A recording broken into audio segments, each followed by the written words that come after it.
everyone, Namaste. This is Anjali Kochar. Welcome back to my channel Tookwings blog by Jano Anjali Kochar. So today's episode of Kahaniya, what was with Mr. Pratik Kedia, who is the co-founder of this amazing event management company called the Wedding Ties. We discussed in details a lot about the wedding planning process, whether you are doing it by yourself or you're thinking of hiring a planner. This podcast is going to help you out in sorting things out, right? So if you're just 9 to 12 months away from your wedding and you are stuck, you're just starting your journey and you want to know the way out, and you want to just understand, should I hire a planner, should I do it myself, and what are the things I should keep in mind, location, venue. I know, like, I recently got married, and I know there are a lot of things that must be going on in your mind, and it would be a hectic process, definitely, I'm sure, right? But we in today's episode we are going to sort these things out for you, and I hope in today's conversation with Mr. Pratik, we were able to answer a lot of questions. So I would be honest that if I would have had met Pratik earlier, it would be a simpler process for my wedding as well. But what's done is done, and it was a happy wedding, right? So, if you are in that process right now, if you are in the same boat right now, then this podcast is just for you.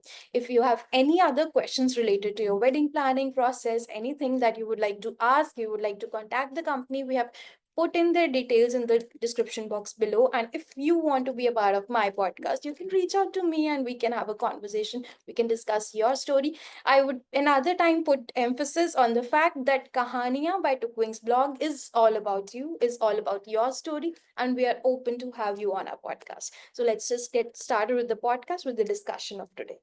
Hi Pratik, welcome And to Kahaniya by Tookwings blog. How are you? very well, actually. Thank you so much. How are you guys? Great, amazing. So, today we are going to talk to you a lot about the wedding industry, and this conversation will also it would be beneficial for those who are getting married this year. Maybe we can talk some bits about wedding planning, and then trends that we are going to see in 2025. But before that, we have a tradition at Kahania that we start our podcast, our conversation, with one story that defines you, that is yours. It may be about the wedding ties, or it can be any other story you would like to share with us. Right, so I think one of the story that defines this entire business that we created, the wedding ties, right? This entire um. Should I just restart this? I think one story that defines the wedding ties, if I want to put it that way, right? So I think this is something that we created. So me and my wife, she's Chinmay. She's actually the one who's leading the entire business over here. So this was Chinmay's mind. This was Chinmay's baby. We actually started back 2015, right? When I actually hosted my sister's wedding. So that's the Hmm. point of time we started planning a lot for her. So I was actually not into wedding planning at that point of time.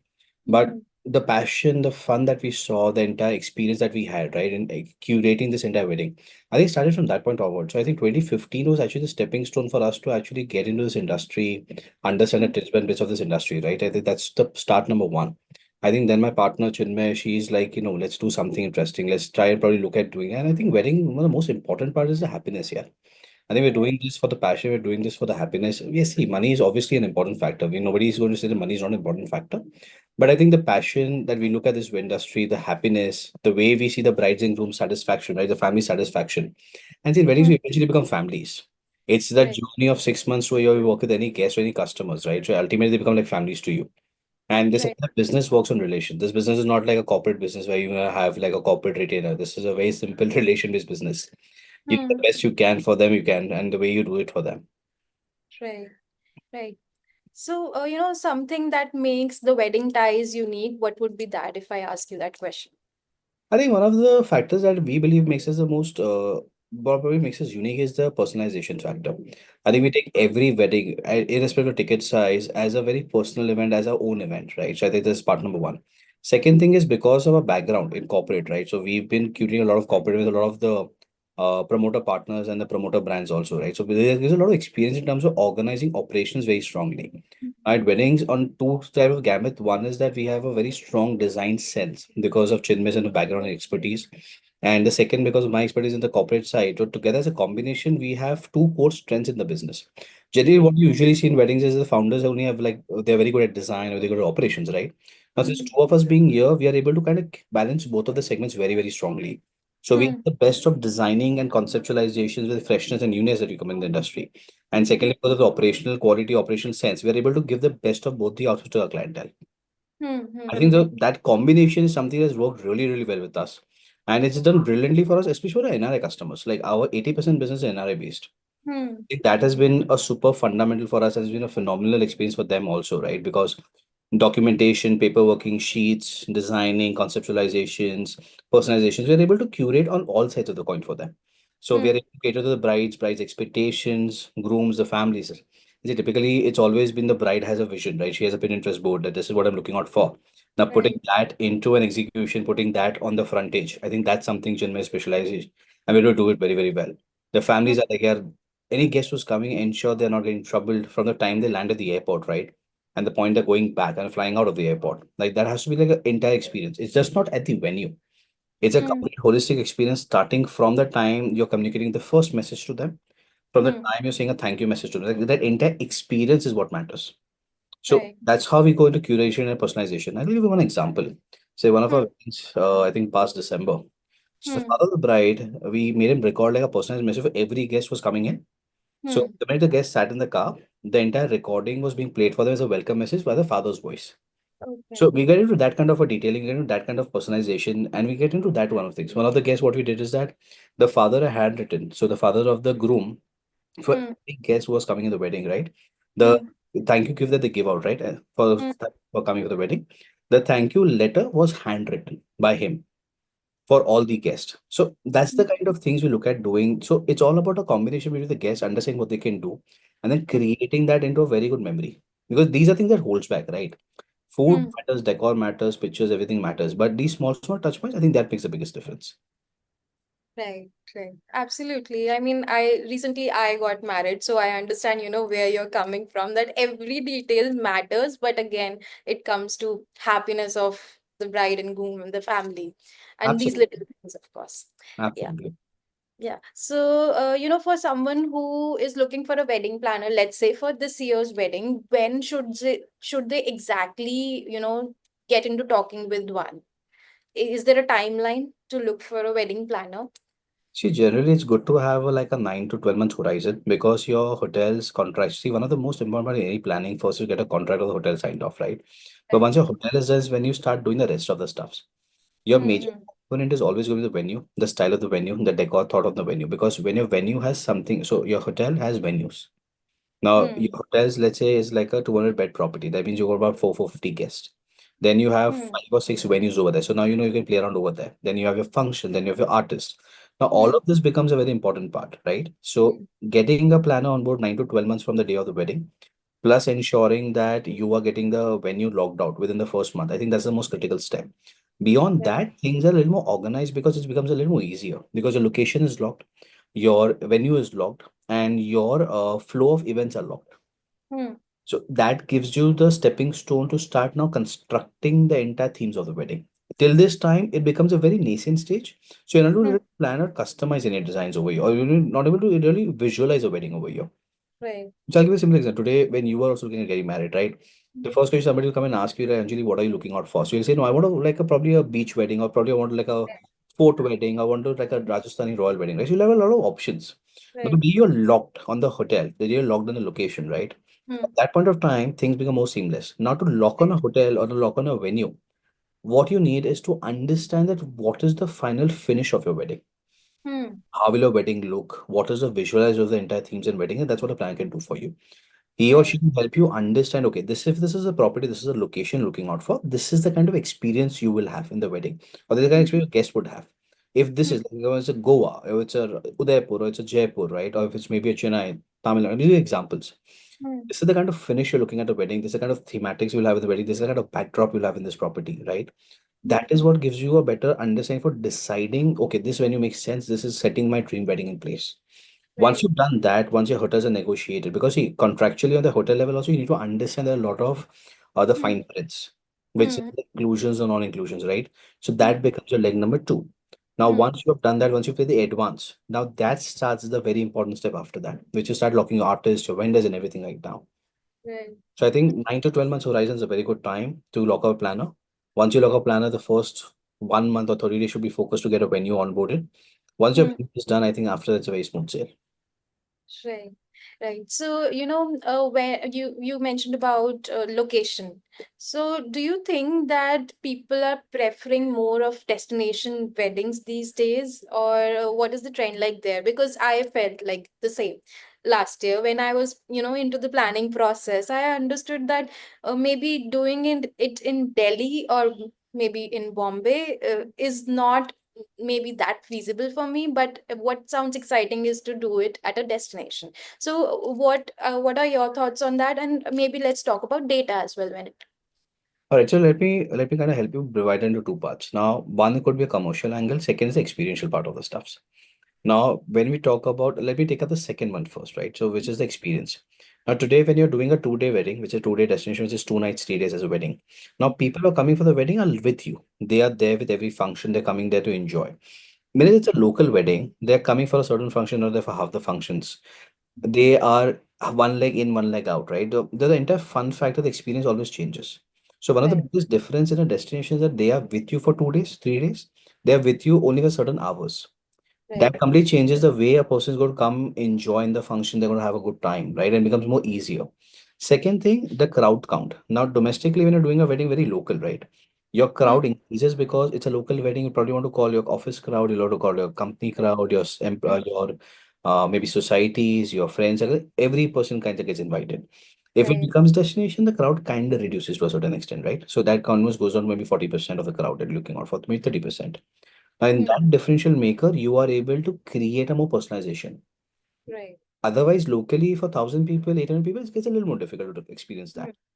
hmm, Then comes the third more important part is that you are not able to get a guaranteed answer. Destination, you know for a fact, okay, hmm, 300 people, 400 people in my wedding, these four are coming up. Maybe this 10% is not coming. At least you have clarity because there are tickets coming in. So your hmm, reservation, everything is done according to that, right? So you have clarity on that.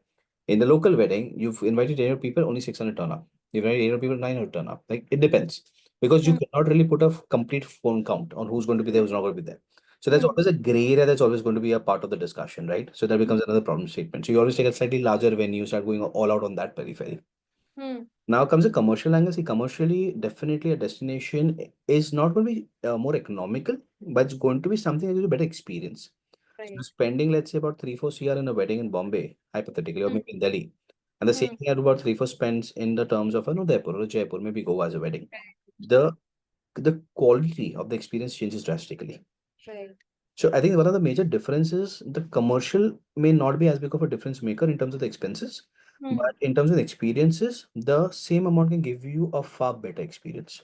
right, So that's the reason that I think the trend has changed drastically towards a destination, and we also do recommend that. So right. people do say it's an intimate affair, but frankly, it doesn't remain like 300 people is not really an intimate You're affair. not right, right, But absolutely. yeah, but I think that one difference does make a lot of sense is that your experience changes drastically.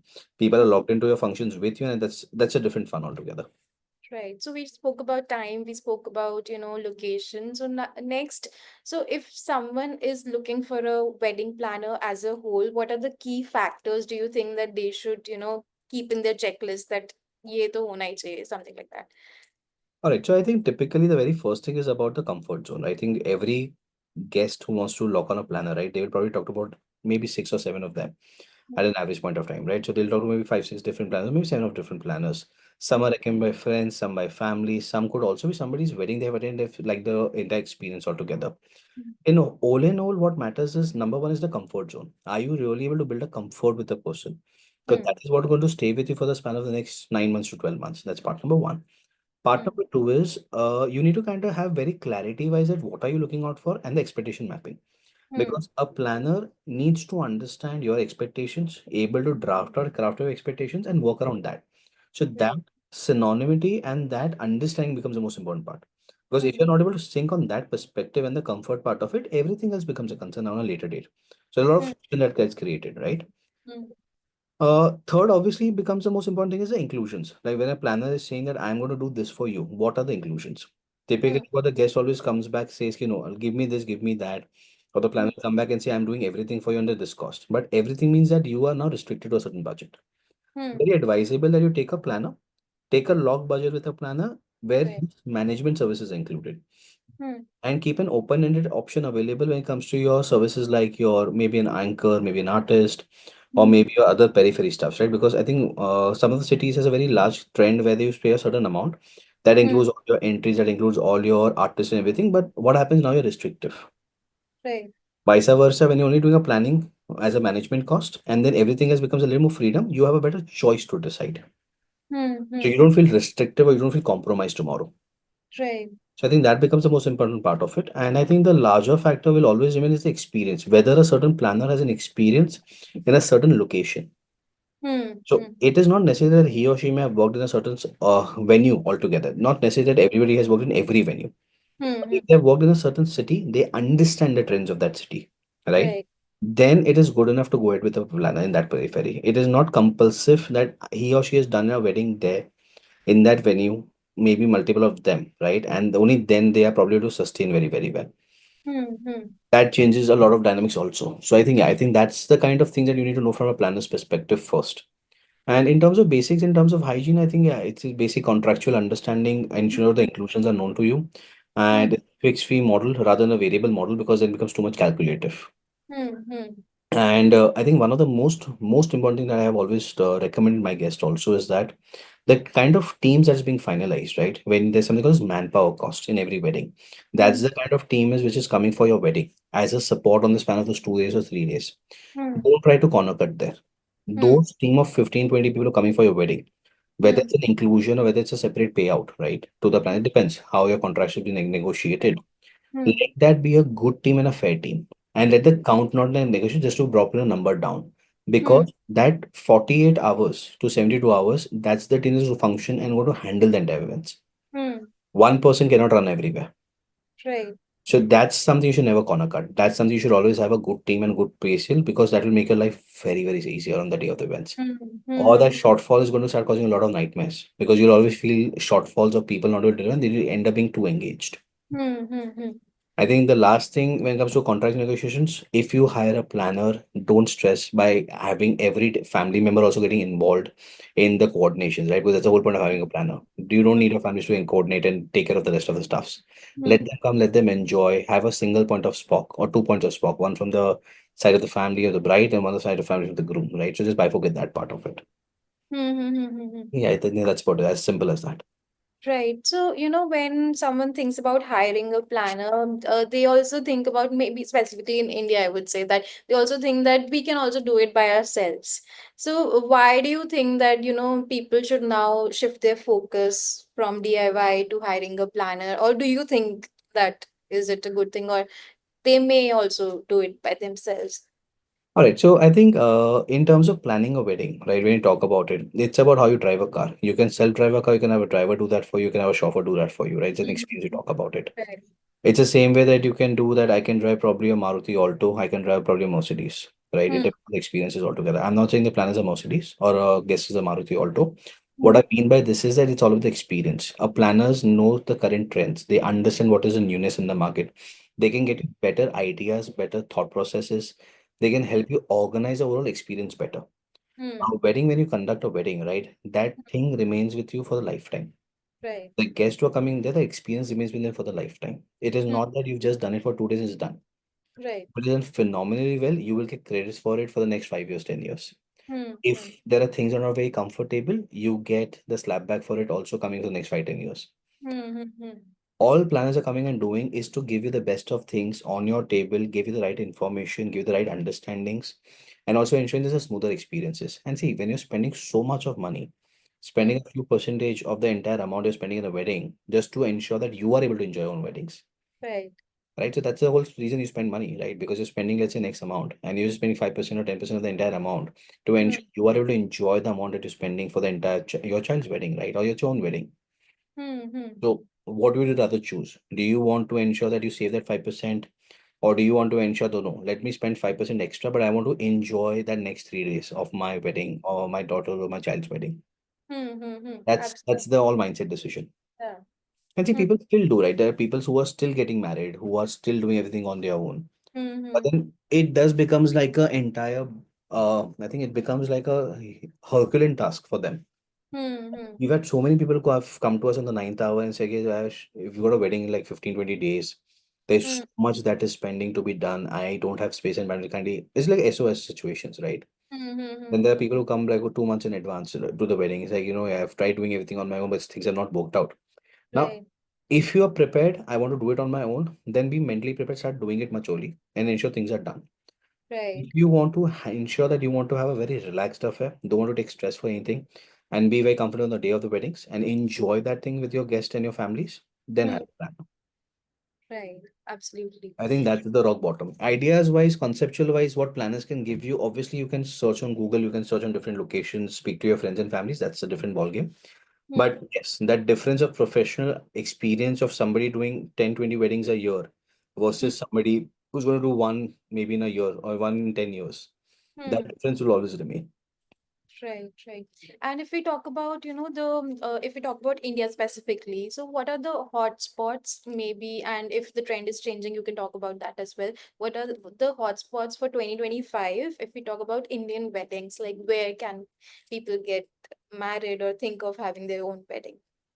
And I think traditionally, right now, also in the last couple of years, we've not seen much of a switch. I think the market remains quite similar in the domestic market right now, also. I think up north you have the Rajasthan, Jaipur, Jodhpur, which is a standard market, which is still there. Ajmer is picked up a little bit right now. Ajmer Pushkar as a market is picked up right now. Even the Jaipur Delhi, the outer road which is there, which is the international highway, there are a couple of good properties turned up over there, right? They've kind of picked up. Hmm. Then I think there's Goa, which has always been a thing. Goa has seen a certain amount of decline.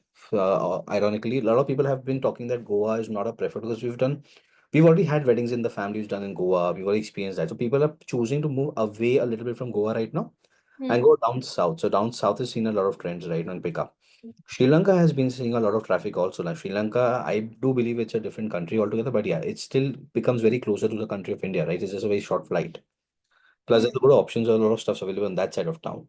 So yeah, I think Hmm. the western side, Goa is right now going a little softer right now, but yeah, it's still going to be there. Goa is not going to die down that early. Then Hmm. there is a little more T2 markets, which is like your Ganpati Phule and all those places, which is also seeing a lot of traffic coming that way. Then you Hmm. have places, Jaipur, Delhi highway, which is also doing well. Hmm. Udaipur, Jaipur, Jodhpur has always been a flagship market. I think that's been an untouched market in years, I think, right now. Then if Hmm. it's an off season, which is like the April, June, right, the summer weathers, I think then Dehradun and all this, they kind of start picking up those high. You have Himachal, that kind of markets start picking up the entire wedding season over there because it's a better weather as compared to the other cities. Right. So it's very seasonal to be honest about right now. I don't see there's much changed, but it's a very seasonal, still the similar one. Right. And what are the other trends that we are going to witness this year? Let's say if we talk about technology. So read a lot about AI and this collaboration with every other industry. So is there a collaboration happening in the wedding industry as well? So I think something that started with projection mapping, right? Couple of the weddings, I think 5 or 6 years down is something we saw with holographic and projection mapping. I Hmm. think that's started trying to come down right now with AI. So a lot of the people are slowly, steady shifting with AI in terms of better designs, better video outputs in terms of quality of the outputs and everything, right? And creating nice, funny, and nice fun Hmm. quirky videos, right? Using the bride and groom and just being fun around and play around with that. I think that's kind of trend we're seeing over there. Second thing with technology, the entire operations are becoming a little more seamless, right? You're able to give a lot of technology in times. Like Hmm. simple example, like Coldplay's that LED belt that you saw. Now that started coming in weddings now. Like people are really following that trend. So now that's technology is coming to India. Hmm. I think this Singham movie, which was there, right? Which is a Singham Returns. I forgot the name, which is the Yeah. last third one. Right. Yeah. I think that entire entry that you saw, right, with the confetti one. Now that took a trend and now that's been followed everywhere. So I think Hmm. one of the biggest trend change is that people are able to grab faster, and I think they're converting faster as compared to before. Hmm. Hmm. And in terms of the price economicity, also things have become a little more affordable. Hmm. Hmm. Earlier, like if you want to do something technology basis, it's going to be costing you in lakhs and lakhs of rupees. Now Hmm. it's much more economical, it's much more easier to digest. Now something is called as light mapping, right? So what you saw in concert shows. Now that Hmm. is coming as trend in weddings also, right? So now Sangeet is having a lot of light mapping, light shows right now. Hmm. Hmm. Hmm. So that is, I think, one of the bigger trends, right? So a lot of the technology in inbuilt existing is also helping a lot, but it is not that you're going to see a lot of diversions towards like a concert lifestyle. It Hmm. will Hmm. not reach that level very soon. Hmm. Hmm. But yeah, I think the trend wise, I think light mapping, technical advancements, AI giving support on designs and technologies, I think mapping and everything. I think that kind of trends have done seen a lot. I think one very, very interesting thing we are seeing is the performance with mapping. I think Hmm. bridal performance mapping or back LED screens. Like earlier, it was something which was very unique. Now it's Hmm. become a little more common. Hmm. Hmm. I think these kind of trends are there. Then there's artists who are performing, right? Those LED gear, like LED uniform, and they're wearing and they're coming, right? And they're performing with that. Hmm. That kind of trend is also coming a lot, being external artists. So people are shifting a little bit from family performances to also performances by artists. Right. And these artist performances can be curated in a very different tonality. Hmm. So I think that is definitely a shift we are seeing slowly, steadily. Right. So when we talk about the wedding ties and when meet a client for the very first time. So I want to understand for, anyone who is watching and looking for a wedding planner. So, what is the process like? How do you begin and how do you eventually, plan the 9 to 12 months of time span if you're talking about, or if it can be a shorter time span, then we can See, I talk. think one of the first thing that whenever we meet any family for the first time, is to want to understand the couple, Hmm. their passion, what do they like, what are the likes and dislikes, right? What are the interests? The entire journey, right? I think that was the most important part for us to understand is how did they meet, what happened, whether it's a love marriage, it's an arranged marriage, arranged come love marriage, right? So that kind of combination is something becomes most important. I think we spend the most number of time, maybe probably an hour, trying to Hmm. understand the family very, very well. Then we get into the taste and expectations of the bridal side, the groom side. We try to get a hands on both sides of the coin. Hmm. Typically, it may not be necessary that everything happens in the first meeting. We Hmm. probably end up doing this in two or three meetings because sometimes you're just meeting the bride and groom in the very first initial discussion. Then Right. you're meeting the fun side of the family, you're meeting both sides of the family. I think it probably spills out to two or three different meetings also sometimes. But the Mhm. whole focus is to know them, understand them, build a Hmm. camaraderie with them that no, we can work together. We Right. understand each other, and this is the kind of things you're expecting from the wedding. Hmm. So when you're putting the process for them the very first day, they understand that you know what you're talking about, you Hmm. understand the expectations, and you're able to deliver for them. Right. Very first step is to put that together. Hmm. Second thing is to put a commercial sheet together. Hmm. So let's say a customer comes and says, "Okay, my budget for the winter wedding is 100 rupees, right?" Now the Hmm. 100 rupees has to be divided. So Right. I will pay an X percentage, maybe a 45% or 40% to my hotel. I'll pay about 20% to my decor, or Hmm. 10% to my artist. I'm just giving examples, like a bifurcated examples. This gives you an understanding, okay, this is my expectation, this is my tentative crowd size, and this is what I'm looking at from the perspective of my overall expenses. Right. The reason we always work on the commercial first is so that Hmm. as a time passes, right, you go with an open budget, when Hmm. you come when you start spending the closer on the later arm of the discussion, right, you realize that you've probably overspent. Right. And then you start feeling it's a compromise for every smallest step, right? So you don't want to kind of do that. You want to ensure that you're within the budget. If you're Hmm. spending a little high on something that you like, right, you probably want to go a little more modest on something else. So that Hmm. kind of maintains a balance. Or you know much in advance, okay, kind of looked at spending about an X amount out of the $100. I'll probably push it to 110, 105. So you're about Hmm. 5-10% here and there. You're not about 50% off your budgets. Hmm. Hmm. That's the kind of things we always do. I think once we've done this part of it, everything becomes more organized. Hmm. I Hmm. think the last part is once the budgets are done, I think the coordinations are done. We then put a system map, which is basically saying that from now, you're Hmm. wedding, let's say 9 months from today, right? So Hmm. what's the target on a month-on-month level, and what's the tentative deadlines for them Hmm. to Hmm. close about? So we kind of put a priority list for each of the element stations. So and that kind of holds on to your entire thing, your hotel, decor, venues, Hmm. your food, F&Bs, everything, right? Even your countdown messages, your first calling to the guest, uh, Hmm. all that becomes a part of that entire thing. Hmm. Hmm. Hmm. I think that's the most of the things that we do in the first 3 to 4 meetings. I think once we've done that, then it's just about systematically ensuring, managing, designing, conceptualizing, and working on that. Right. And are there different packages that you offer to your clients, or is it like a similar kind of thing and they can add on to the services and stuff like that? Actually, what we've done is kind of made it more simplified. We've kind of done a domestic, which is a local Bombay wedding, or which is Hmm. there. We do an Udaipur local wedding because our team being there. Or we Hmm. do something which is called destination wedding, as simple as that. And we Hmm. divide it into 2 day, 3 day, 4 day packages. Hmm. So our divisions are very straightforward. We don't want to complicate things. See, it's not a menu card, right? It's not that today a guest comes and says, "Ki maine yaar, I've done the hotel." You, Hmm. it's a little unfair to say that because to be honest about it, there's 100 things to do behind the door. Hmm. Hmm. You've just done the contract. Hmm. We still have to coordinate on the menu. We still have to coordinate on the coordinations on the day of the check-ins. We still have to coordinate the room part of it. There are a lot of things that go behind just the contract. Right. right? So whenever the guests feel that I'll do the finalization for the decor, I'll do this, but you still have to coordinate that decors on point. You've Hmm. kind of designed something, right? You've kind of designed the entire thought process. You want it to output that way. Hmm. So we've always believed it's best to take the entire holistic wedding. If the Hmm. guests have, if the duration is shorter, which is Hmm. like instead of 9 months, 12 months, it's just like a 3 month affair, 2 months affair. Then Hmm. obviously the commercial becomes a little more discounted just because it's 2 months to go or three Hmm. months to go. But if it's a 9 to 12 months, the cost is different. So there's some variation when it comes to timeline because that's the amount of engagement we need to provide. So Hmm. there's Hmm. no precursor. I think though it's days and it's the duration of the engagement. Hmm. That Hmm. is what matters. And the third is the crowd size. Hmm. It's a 150 people to 550 people. The difference of the team that you require, the bandwidth you require, the plan type of planning you require, it also changes, right? So I Hmm. think these are the kind of things that makes a difference. So if I want to just point it out, I think one is the number of days of the wedding, Hmm. the local or destination aspect of the wedding. Hmm. The third is the so I think sorry, let me repeat this. I Hmm. think the bifurcation is going to be number one is the destination or local wedding. Number is number of people in the wedding. Hmm. Number three, beyond that is going to be your timeline, which is from the number day you're starting and what's the day of the wedding, right? That's the kind of thing that is there. And the fourth part is the post-wedding services also, because sometimes so happens that the guest is saying that my duration of the wedding is 2 days. I Hmm. may need support for smaller functions before and for maybe a reception after.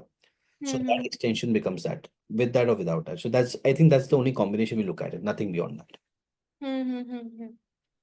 Right. So, initially you mentioned about the bride side and the groom side. So, does it really happen, when you start a conversation that there is already conflict between what a bride has in her mind and a groom has in her mind? So, how do you, make sure that the vision board is according to both of them and nobody is going a little sad when they're leaving? I think generally the conflict which you usually see is more to do with the couple and the parents. I think that's the very first level of the conflict because the expectation level is very different. Right. The parents want to ensure they want to call everybody because they visited their weddings, right? And they want to ensure that everyone is being comfortable, the food becomes a priority.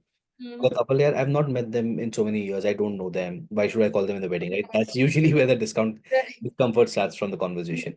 Mm-hmm. But I think it's something everybody understands. I think every planner, every family understands this. I think this is a well-known fact that the couple or the younger generation will always think a certain way. The parents will think a certain way.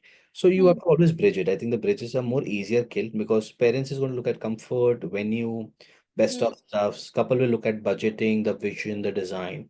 So I think Right. the two very different dynamics both are going to look at. Right. In terms of, I think the bridal and the groom side, the discomfort usually you've not seen a lot of that, but yeah, I think the comforts are very different, especially if it's an intercaste marriage.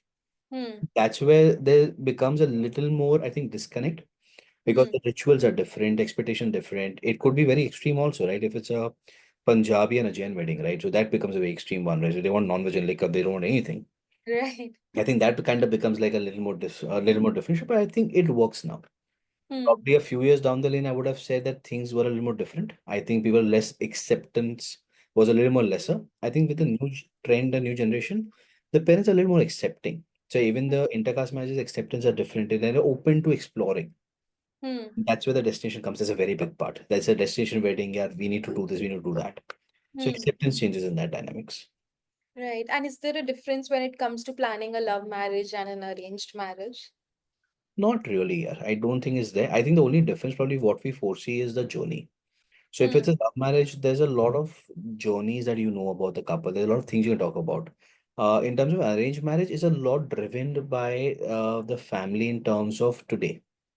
So, I'll Hmm. give an example. So, when it comes to love match, which is like a 5 year, 6 year old story, right? There's a lot of masala that you have to play around with. A lot of Hmm. things you can do around, like curation around that. If Hmm. it's like a arrange, right, which is less been a year or something, and it's a quick marriage, then your playground becomes more on the decor, more on the form of elementations. There's no story much you can play around. Right. That some of the stories are just created around that just to ensure there's some thematics to the wedding. Hmm. Hmm. I Hmm. think that's where the difference that's created. Right, right. So, as you spoke about the stories. Do you have any stories you would like to share with us while you were planning certain weddings? And what has been your experience? Like any specific stories that any wedding you love planning, or any particular example you would like to share with us?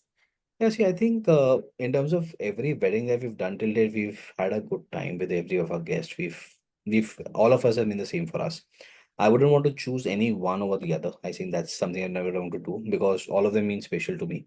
They've entrusted in us to do their special day and something as a memory for them.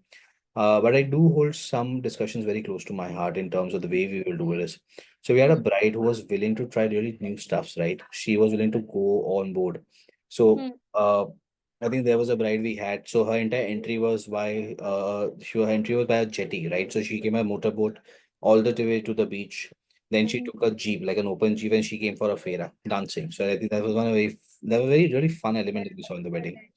I think Right. that one of the bride who came, right? So she came in the barat to dance, Hmm. Hmm. right? Hmm. So typically you don't see brides coming, right? She actually came in the barat as her barat ki entry and she was dancing with the groom. So that Right. was a fun element in the wedding that we saw over there. So there are a lot of these small touch points that we do see in the wedding. Hmm. And these are things that you hold back on, right? Okay, this was fun, this was nice. This is something you want to enjoy. Hmm. So, do you also suggest such entry ideas, or does that come from the bride or groom side only, or like how does No, that? we recommend a lot of wacky ideas. I think we recommend a lot of wacky ideas, Right. but it's all subjected to how the initial few meetings have gone, right? So once we start talking to, we start understanding, and you kind of get a sense of how much different a guest is willing to go, or how much different a bride and groom are willing to go, right? Because that's the whole point of understanding the personality first.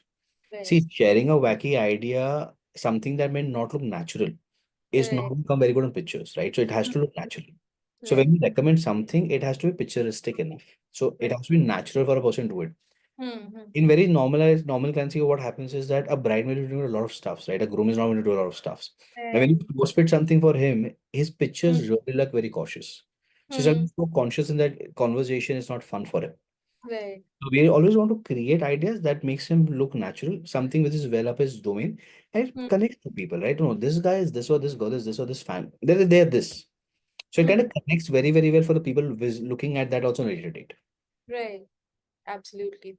So, no matter how much discussions we have, but it is definitely sure that anyone who is planning their wedding or thinking of even hiring a planner, it could be a hectic process, right? So, to conclude the conversation, what would you suggest that people should keep in mind?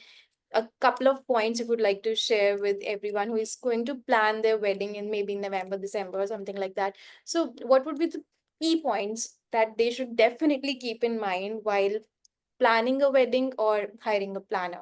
Anything if we are talking about wedding planning. I think I have spoken at large about why should you have a planner and what are the different things a plan can do for you. But for the viewers who are basically maybe doing it on their own level, right? I Mhm. think three or four very important pointers. Number one, have a very clear understanding of the crowd that you have. If Hmm. it's 200, 300, 500, what is the crowd? Have a very clear understanding. Hmm. Second, have a very clear sense of budget. Hmm. You need to know what's your ultimate budget, right? That's two becomes a pen ultimatum for you to start deciding. The Hmm. third thing is take your time to choose a venue. Hmm. But when I say take your time, it has been done in a span of 15, 20 days or maybe 30 days at large. You cannot take 6 months to just choose a venue. Hmm. Hmm. Your venue decides a lot of your stuffs in the wedding. Right. If it's a bigger ticket venue, if it's a location, the cost is going to change according to that. If it's a lower ticket venue, it's going to change according to that because everything becomes a cascading effect. Hmm. Hmm. Hmm. I think this three is the most critical element. Fourth, I think the one of the most important factor is start pick selecting your artist. Hmm. The minute you do your venue, the minute get your artist locked out, which is your hair and makeup, your DJs, your performers, and all that, get that locked out. Hmm. Hmm. Decor is a little more easier to handle on a later date. Your other fine tunes of a wedding, like a menu, everything can be all be done later. Right. Your artist and your venue becomes the two most critical leg. Once you've done that, the rest can be taken a little bit of time to conclude. Hmm. Hmm. So Hmm. I think this is probably what I'll tell anybody who's looking at this video today is that four simple steps, follow these steps. Hmm. If you choose not to have a planner on board, right, it is okay, right? Sometimes guests want to do things on your keep a focus on these 4 points and you should be comfortable with the wedding. Amazing. I think these are really important points anyone who is planning their wedding themselves should keep in mind. Definitely. So I think we have discussed a lot of points that whether you're planning your wedding by yourself or you are, hiring a planner, there are these many points that you should definitely keep in mind, and the process would be as simple as possible. Yeah. All right, Anjali, thank you so much. Thank you so much, Pratik, for joining us today. It was an amazing conversation. Likewise, Anjali, take care. Thank you.